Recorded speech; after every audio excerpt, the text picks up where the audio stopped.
It's at RSPC. Okay, cool. Trust you.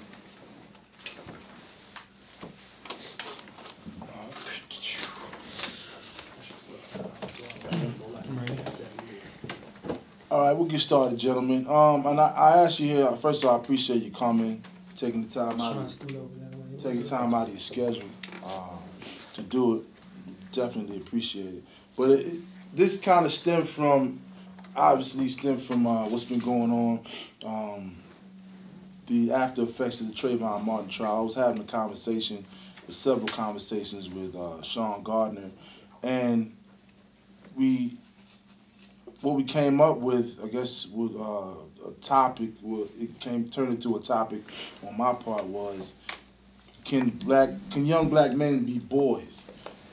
As far as being portrayed socially, we could say, the cliche media, and we kind of use an example. I guess Trayvon was an example, and it seemed that he was as the story went along, the trial went along, he was being kind of portrayed as the perpetrator rather than a victim. And in my eyes, being an attorney, it seemed that the prosecution never really personalized him with the jury, and you really didn't get to know who he was, and you definitely got to know who George Zimmerman was from his close personal friends and his family. And it really intrigued me. And it kind of took me back to my childhood and other people that I knew of how young black men were kind of prematurely put out there as men rather than given an opportunity to live their adolescence.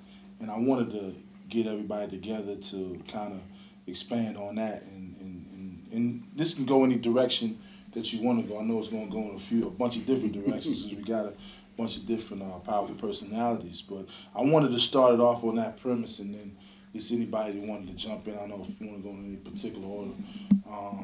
But I guess we could start with Shawn, since it seems like he's had a lot to say on Facebook and things like that. I'm glad you started off with that premise, because for me, it's like no one deals with that. No one deals with the fact that this is a 17-year-old kid. And I think that's really important, because typically when we talk about situations like this, what we say is it's an occurrence of crime. You know, he had some drugs on him. He was in the commission of a crime. This ain't the case. So typically when you have a crime, it's like, well, you know, that guy, that man, whatever. But when you talk about a kid, you know, you can go to be a senior in college, you're still a kid. You know, you go to the military, that kid died for his country. But here at 17, Skittles, some tea, excuse me, and talking to a girl, it's like, how come he doesn't get that? How come he doesn't get that protection that comes when we talk about minors? Under 18, there's a protection there. When the verdict, I know we don't want to talk too much about the case. When the verdict came out, I wrote some things on Facebook, and I don't mean this to any disrespect to people listening or to anyone here, but anyone who is black, who knows a tenth of their history, is not surprised by this verdict. Right. Now, those of us who have bought into the post-civil rights narrative of history, which is that black people have achieved, and we talked about that in terms of individuals, Will Smith, Barack Obama, Oprah, I would point out that even in the time period where this country had mass lynchings of black people, Madam C.J. Walker was a millionaire. I mean, there have always been individual blacks who have achieved in this country going all the way back to the 1700s. So that's not new. The reason that Trayvon Martin was a man instead of a boy is because he was born guilty. He was born guilty because he's black. Okay. And he's a black male. Right. Okay. And that just has never changed. And I think we need to get away from even the conversation of what whites think or racism. We're talking about global white supremacy, which is an ideology, not a people. Meaning that black people hold those perceptions too. not just whites. If you see a group of white boys walking down the street, 16, 17, 4 or 5 of them, you by yourself. Right. What do you think? You're thinking, oh, okay, maybe worst thing I do is I might key my car. Right.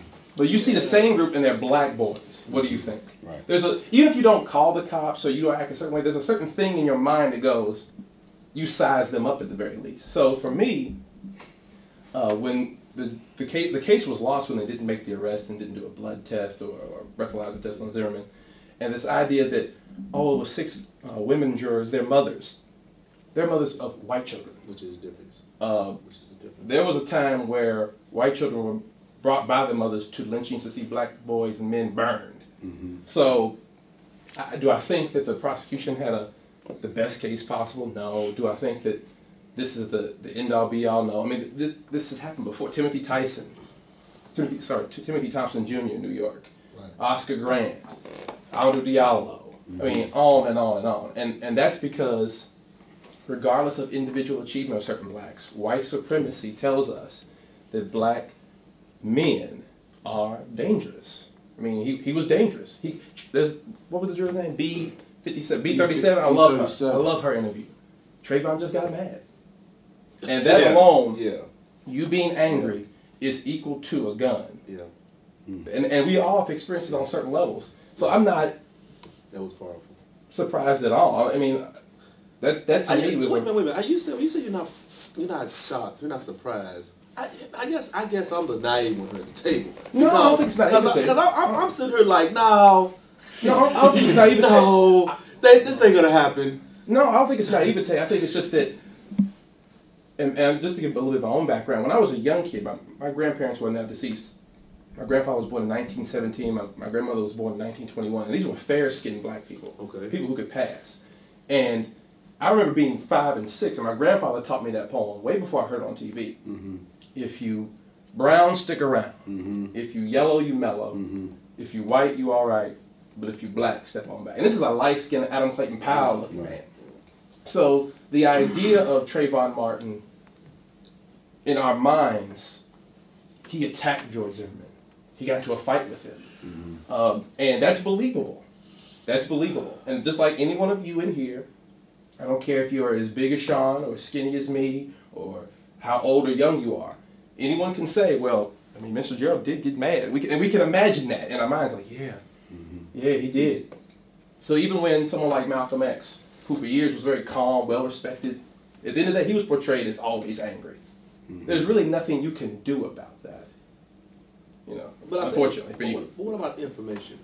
And I don't know if it was you. I think it was you, you know, there was some back and forth going on Facebook, and the woman was like, yeah, he was 6'2", 200-some-odd pounds. And I guess for me, I never really took the time to look into that. I was like, well, how was that? But I knew that didn't sound right. That didn't, from what I saw, it just didn't sound right. So when you looked into it, you feel like he was 5'8", it was 158 pounds. So some of that is also the information. We just automatically assume that these young black, no. We automatically assume that they're big. We can't expect to get adequate and accurate information from Spooky Electric. That don't happen. For one, I can almost see us all being somewhat naive when we start to think that there was even a trial. There was a facade of a trial. Ooh, you see, because first off, you got to understand small town culture. Mm-hmm. Them 6 women were not going to go back to their world. Wow. With a guilty verdict. That wasn't going to happen. But the jury did say that half of them thought he was guilty. Oh, that's what they said afterwards. You that's a spin move, see. But you're saying she's lying, basically. Yeah, I don't have no problem saying that. But the lie actually started when he shot the boy. Everything kicked in right there. Because see, you are not going to get any kind of thing close to a conviction when you give somebody 44 days head start. Yeah. That ain't gonna happen. So you got a facade of a trial, and in essence, when I look at how many times that I gotta go to court with young cats whose only crime is that they didn't obey a police order to cease and desist or disperse, when you got a guy that you tell him, and it's in public earshot, not to go any farther, you stop here. And he goes on anyway. when you could have left them alone and everybody went home. Come on now. It ain't that hard. It really ain't no. That's why I don't participate in a lot of the discussions about it, because I think what's already done. It's a done deal going in the gate. But that's typical with anything, when you're dealing with white folks, even in the business world. The meetings that we come to is the meetings after the meeting. That's right. When you go, if you put a bid in for a contract, they decided the night before in the basement, drinking beer, watching a ball game, or they decided on the golf course, and we actually think that we're involved right. in this process. Like you said, it's a facade. So, and then a lot of it, I think, is perception. That's why it gets back to what you say that young black boys are portrayed as men, as we use the term, beast now. If somebody is good or aggressive at something, but we have to look at can we change that perception? I mean, if we don't control media, if we don't control television, then are there some things that we do to further, these perceptions of ourselves? So I would like to raise a question. What can we do? Because sometimes we spend so much time talking about a lot of things that we really don't have any control over, or it's a long-term process to get to that particular thing. So what are some things that we can do now as a people to maybe help prevent, cases like this from happening in the future? Now see, that's a sticking point for me. Mm-hmm. Only because when I hear that, I'm thinking, when you say how can we prevent this, then in my mind we're also saying that there's something he could have done differently. I don't, like last night, the forum I was on, what are some alternative tools that we can teach our kids? But is there an alternative to being black? No, but further than that, there are some things you can do though. Let me give you an example. One day, I'm an insurance agent. That's how I work in a lot of low income areas. One time I couldn't find a place. I kept circling around the block, around the block. Cop pulls me over. What are you doing? Like, I'm an insurance agent. He's like, yeah, whatever. Let me see your driver's license. I said, officer, that my driver's license are in my glove compartment. May I reach and get them out? That's what you don't teach. But even in military, you give name, rank, and serial number. That's a military law. But I spoke like that because I didn't want to just lunge over and reach. Right, because if I lunge and reach, then you're right, I'm going for a gun. So no, I'm not. Like basically what you're saying, he's guilty of being black. Right. So, but I think we do need to be aware. I mean, I've noticed even with my wife, I have a 15-year-old son. I mean, she's just like, when he leaves the house now, she's worried, we have to be aware of how people view us and how people see us. And I guess I don't know, I can't speak for Shawn, but I guess it goes through my mind that if you're saying and you have to do it, it's just stuff to stay alive. Right. Sometimes. Yeah. But wait a minute here, because I think there's always been a stream of two mainstreams, and there's many more, of accommodation or confrontation when it comes to how to deal with white supremacy. And there's always going to be that debate in this community, and it should be. I think that the Martin case is a bad example of that for this reason only. There is nothing that Trayvon Martin could have done other than not be in that community in the first place. And that's the part about it where when we get in these conversations about race, quite naturally we as black people turn to ourselves and say, well, what could we do? Well, the only thing that I can honestly think of as a preventative measure would be for Tracy Martin not to have lived in an exclusively white community, because he was always seen as an invader. I want to throw this out. He was pursued. I mean, why is it that people can get away with things in our community or to us as a people that they could never get away with? If you flip this scenario around, it was in a Jewish community. See, our disunity, and our lack of unity, our lack of togetherness.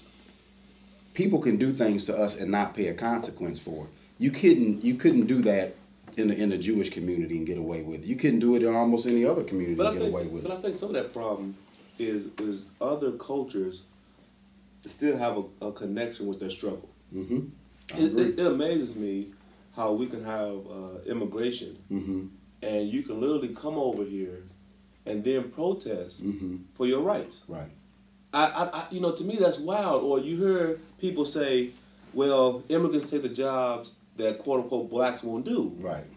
Well, now from my understanding, however, if I live in a place where I'm making X amount of dollars a day, and then I can go to another place, another country, and make 3-4 times that much money, and everything's a little bit better, am I really doing something that other people don't want to do, or we're talking about money? That's all economics. But going back to what you said, I'm thinking it's about identifying with the struggle. We no longer identify with that struggle. We no longer say because black people struggling. aren't. We're not the same. What I mean by that is that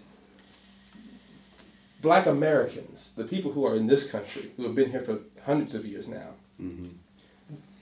the movement that you're talking about, the struggle, is different for each of us. Some of us are still living the day-to-day struggle of I don't want to be murdered, whether in my own community, by law enforcement. Some of us have defined the struggle as I'm trying to be the first black CEO of. Right. Now, there's two different groups of people. Both groups look at each other as very foreign. Like, what do I have in common with you other than being black? So, Obama, for example, is someone who has made a personal achievement, and he still faces some level of racism.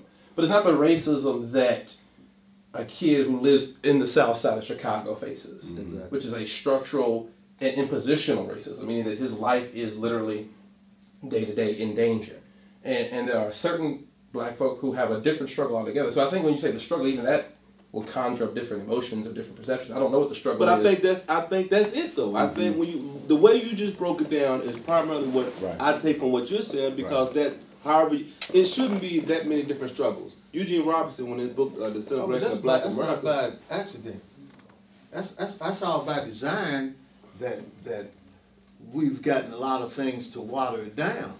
If you got young kids that like certain kinds of music, let them have it up to a point. You got people that like certain kind of material things, let them have it up to a point.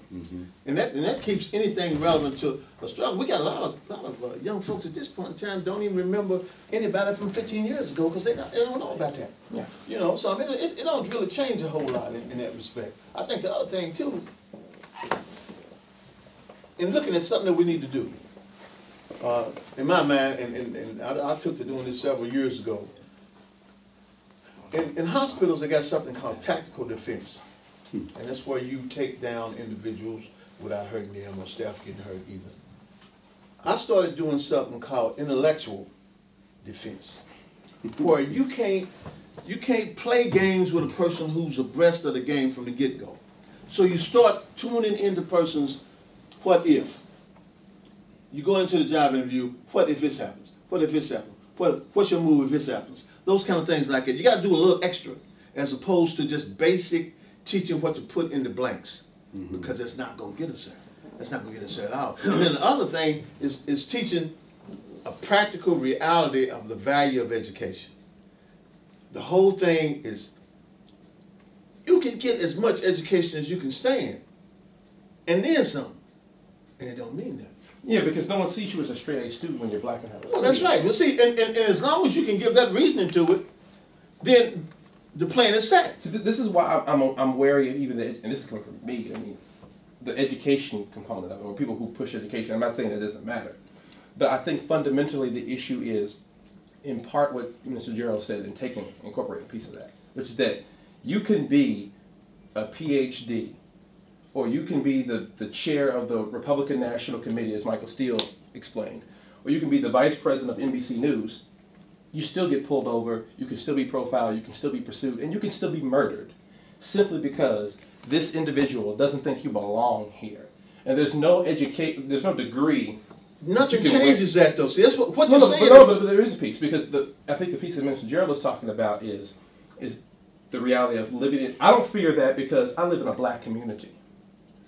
Like, part of the reason with Trayvon Martin and Jordan Davis and others is that I don't live in a community where I'm worried about that type of impositional violence. I'm worried about other types of violence. Don't get me wrong. I live in West Louisville. I don't have no worries. But part of it is talking about economic solidarity, political solidarity, cultural and social solidarity, to the point where you can't unteach white supremacy. No. And I think what I'm hearing from you is that the only real safe ground is within those communities which have a number of other problems, decaying schools, social poverty, educational poverty, that a lot of us who have attained that educational success you're talking about have absconded. Well, I'm not putting that at the forefront of anything, because my main thing for me is that I understand self-defense, total self-defense, you see. And the other thing with what we need to teach our children is how to understand self-defense, because it starts with the words that come to you first. But you know what you said, when you said tactical, what was the term? Tactical defense. Yeah. I was thinking like spiritually. You know, I watched Minister Farrakhan in a conversation. It's like he'll take you down without hurting you, and without where somebody can save face. So I thought that was very great, because a lot of times, even in our community, when we get in discussions, you know, Shawn, you've been in a lot of discussions. It's like we say things, and sometimes in such a hurtful way. And if I'm always saying is, if the way I communicated it, if it wasn't effective, then I've got to find a better way to say it. Exactly. So, but doesn't that require a partner who initially has to respect your humanity in the first place? This is my point where I keep going back to white supremacy. Yeah. That conversation you two are having assumes that you and I see each other as human. It goes farther than that, though, Phil. But if I don't see you as human in the first place, the reason I feel like that Trayvon Martin could have done nothing is because, as the juror explained, as Zimmerman and others explained, he didn't belong there. I don't see your humanity in the first place. Well, see, the only prevention for that is to not be there in the first place. Well, and 2 or 3 other things come into play. One is he picked the right kid. Yeah, because he picked the right neighborhood and the right kid. Because there's a bunch of neighborhoods where that don't happen like that. Yeah. At all. And the other piece is this. Part of tactical defense is you knowing when you're talking to a zip fool. You knowing when this ain't going nowhere. I'm out. And you got to pick that up relatively quick. He had none of those options, and we're not talking about him in terms of those. I'm talking about moving forward. Moving forward, see, if we're not willing to teach off the chart and stop letting Spook Electric and all of the stuff that we spoon-fed from media and everywhere else, no offense intended, I mean, but we spoon-fed a bunch of crap, man, that can't go nowhere. Right. But it can't bring us no level of anything. But wait a minute. Other than what another man wants us to know. But see, and again, I know we're talking about moving forward. And so when I think about tools, I'm with you. Driving in the car, we all know, as black men, you don't reach for that glove, right? Matter of fact, after a while, you don't even put in your glove, you put in your visor. Right. But my thing is this. We can give these tools, and we can talk about prevention, but I think for me, and I know this sounds like I'm just trying to come up with a continuing argument, but how do you provide a tool in a situation where you're talking about it? Think about it. It's like telling a deer deliberately don't get killed by the hunter. The hunter is going there to kill you. There's a kid in a neighborhood that when we talk about our dangers, he's not thinking there's any dangers. Right. Skittles, tea, he's not thinking there's a danger. So when you talk about prevention tools, it's like, but I don't know. But you know what, Phil? There's a lot of guessing. Well, see, here's the thing. We really have to really take a look at what he's saying, what Phil is saying, because white supremacy, black inferiority. We see them as God. Now we may not admit that, but when you go to somebody and you keep wanting answers for them as though they have all the answers. To live in their neighborhood is better. To be more like white. To wear the shorts that you want to wear, what length to get to 4th Street? Yeah. I mean, it's obvious. Like with 4th Street. I went down there to one of.